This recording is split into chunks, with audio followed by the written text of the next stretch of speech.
लयच पाऊस पडला रात्री, इजा वारं. शेतकऱ्याचे माल शेतातले गहू ज्वारी हरभरा सगळं भिजले असतं. वार वादन बी जास्त होता.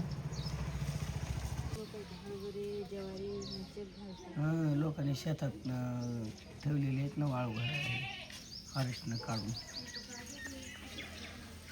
गारा पडल्यामुळे वार वादन गाडी. तर मंडळी आता नाही का मी वरती आले गच्चीवर. रात्री आमच्याकडे नाही का भरपूर असा वारं वादन पाऊस आहे. पाहता 7ला 6 मिनटं कमी आणि खूप वारं वादन पाऊस पडलेला आहे. तर चला म्हणलं गच्चीवर फुलांच्या झाडाची काय हालत आहे बघावी आणि थोडीशी साफसफाई पण करावी म्हणलं. तर पहा झाडाला किती गुलाबाची फुलं आलेली आहेत. पहा इतकी मस्त.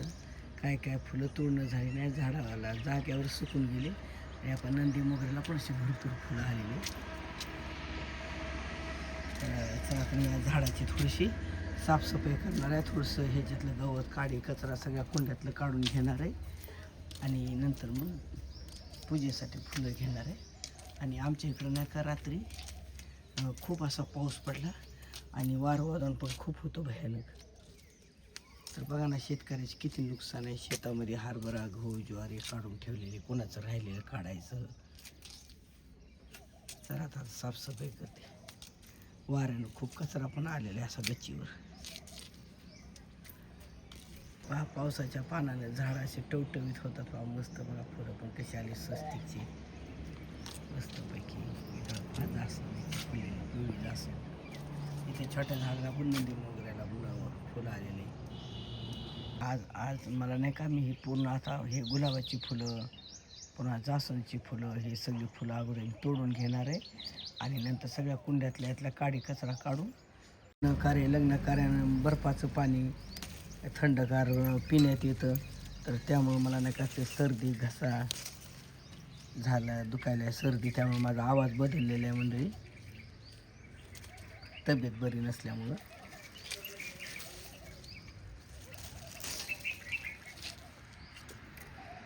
तर पहा इतकी फुलं निघली मंडळी, जास्वंदीचं गुलाबाचे पांढरे स्वस्तिकचे नंदी मोगऱ्याचे भरपूर अशी. तर चला आता मी कुंड्या आहे बॅरेल पूर्ण फुलांच्या झाडाचं साफ करणार आहे, काडी कचरा काढणार आहे.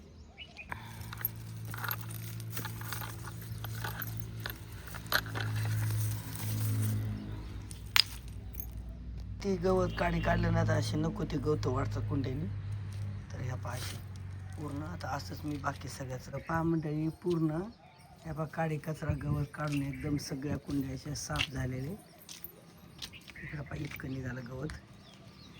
आणि याच्यात नाही का मी लसूण लावलं होतं ना मागं, तर तो लसूण आहे याच्यात, पण कसा लसूणच माझा चांगला आला नाही. काय लसणात दोष होता का लावण्यात चुकी झाली काय माहीत. तर ह्या पाशी छोटे छोटे कांदे आले ह्या पाशी. तर याच्यात आता ओलं आहे त्यामुळं मला काय काढता येईना. ह्या पाशी छोटे छोटे कांदे. तर आता थोडीशी माती हडकली ना, कारण रात्री पाऊस वारं वादन होतं ना, तर त्यामुळं ही थोडी ओली झाली माती. तर ह्या पाता ही असं हडकल्यानंतर छोटे कांदे आहेत, याच्यातला लसूण काढून घ्यायचा. गवत खूप वाढलं होतं तर सगळं साफसफाई केली. ह्या पाही तुळस आहे, गावरान तुळस. आणि ऊसातला पण वाळलेला पाचोळा काढला. आणि इकडं पहा वांगे पण कसे आलेत. ह्या पहा छोटे छोटे वांगे हे किती भारी आलेत. ह्या पहा इकडं आले वांगे आले तिकडं पण. इकडं पहा टोमॅटो. पण वानर आली की ठेवतच नाहीत म्हणजे आमच्याकडं वानराचा खूप ताप आहे. पण ह्या पण झाडाला आलेत वांगे हे कोळे कोळे. ह्या पण मस्त असे. ह्या पहा किती भारी आलेत हे. ह्या पहा इकडं हे, ह्या पहा इकडं पण लागलेत हे. आज ना 7-8 वांगे आता 2-3 दिवसानं मस्त वांगे होतात बघायची भाजी होती एक तर. आणि हे तर पहा निळे वाळे वांगे असतात ना, हे लागून लागून असे जाग्यावरच वाळून गेले. आणि इकडे तर पहा वांग तोडणं झालं नाही. ह्या पहा केवढं मोठं झालंय. त्याचं भरड वांग करूत उद्या परवा. इकडे भेंडी पण वाळून गेली हे. चला याचं बी धरून पुढं कुंड्यात लावायला काम येते. आणि इकडं पहा हळद. आता हळद दुपारी काढू, आता ओली माती आहे भरपूर. छोट्या काळ्या पिशवीने पण मी पुदिना, लिंबुनीची झाडं 1-2, पुन्हा हे हे काजूचं त्याला मोठ्या कुंड्यामध्ये लावून घ्यायचं. हे पाहिजे पूर्ण झाडाची छोटी रोपं तयार केलेलीच. आणि इकडं पण ऊस लावलेलं आहे पहा. पूर्ण आता कुंड्या साफ झाल्या. पाहायला पण मिरची लागलेली आहे, वाळलेली पिकलेली. आता ती पण तोडून घेणार आहे भाजीसाठी मी. पाय चिमकुरा, मी चिमकुरा आमच्या भागात चिमकुरा म्हणते, काय भागात आळू म्हणतात. तर हे नाही का मी आता ह्याचे गड्डे काढून कुठेतरी लावणार आहे मी तिकडं. कारण काय काय बायका म्हणल्या गच्चीवर नसू नये म्हणल्या, घराच्या वरती हे आळू नसावा आणि दारात पण नसावा. त्यामुळं मी आता एवढाच ठेवलेलं हे पूर्ण गड्डे काढून तिकडं हॉटेलकडे एखादी डोप करून नाही तर शेतात कुठेतरी लावायला देणार आहे काढून, थोडीशी माती हडकल्याच्या नंतर. इकडं पहा मंडळी, मी काय केलं होतं, खरं तर नाही का रताळ्याचं असं मोठं पसरून जागा पाहिजे अशी जमिनीवर किंवा बॅरेलमध्ये. आणि जिथं मी लसूण लावलं ना बॅरेलमध्ये कट केलं तिथं पाहिजे होतं, तर मी एका छोट्याशा ग्रो बॅगमध्ये तयार करून लावलं होतं रताळ्याचं. तर ह्याला ह्या पाही वेल वाळून गेला. आणि ह्याला रताळे कसे आलेत बघा, खाली ह्याच्या रताळे आहेत. ह्या पाही हे रताळेच आहे पाही. आता थोडीशी माती हडकलं मी काढणार आहे मंडळी. ह्या पाही रताळे असे 2-3 आलेत रताळे, इकडं पण आलेले. तर या बघा आता थोडीशी माती हडकल्यावर हे रताळे काढणार आहे. नंतर मी तुम्हाला दाखवून माझ्या कुंड्यातले रताळे. पाहता सकाळचा टाईम आहे 7:30 पावणे 8चा. तर पहा मस्त झाडं अशी टवटवीत झालेले आणि आभाळ पण आलेलं, बिलकुल ऊन नाही. आणि आणखीन पण इजा लावायले, बहुतेक पावसाची शक्यता आहे. पहा हे पहा हॉटेल. तर आणखीन आभाळाचा पावसाचा वाण आहे. तर चला मला आपण तोपर्यंत गच्चीवरती सगळी झाडाची काडी कचरा काढून साफसफाई करायला. तर पहा एवढी घाण निघाली मंडळी. आणि आपण फुलं पण भरपूर.